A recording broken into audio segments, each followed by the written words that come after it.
Good morning mga mami. Ayan, magluluto ako ngayon ng pansit with bihon at kanton. Namiss kong kumain ng pansit.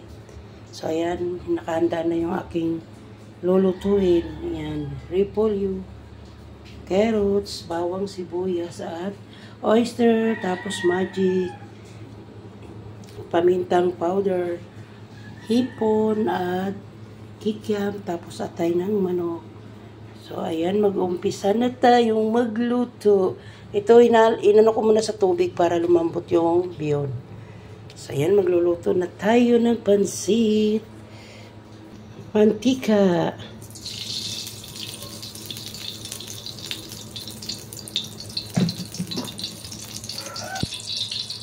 Bawang. Saka sibuyas, atay. Sama-sama na natin yung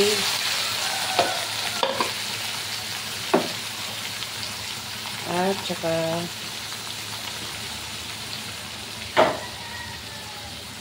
kikiam, hipon at saka atay ng manok. Ay, sarap. Daming halo.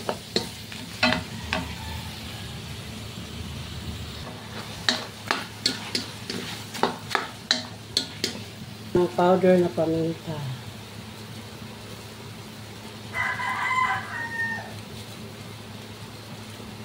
Magic sarap.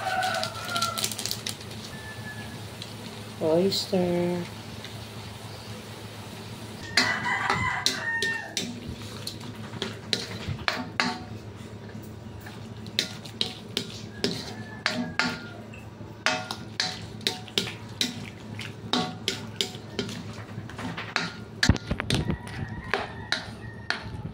Ilalagay na rin natin yung carrots.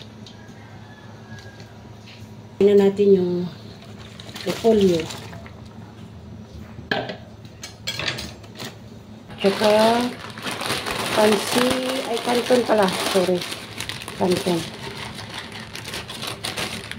Yung last ay bihon.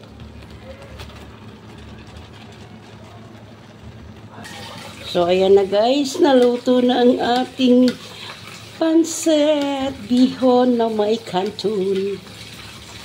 Pang merienda. Naisipan ko lang magluto. Parang ang sarap kumain ng pansit. Maraming sahog yan. Kikiam, atay ng manok, at hipon. So, ayan. Kainan na. Thank you for watching. Bye-bye.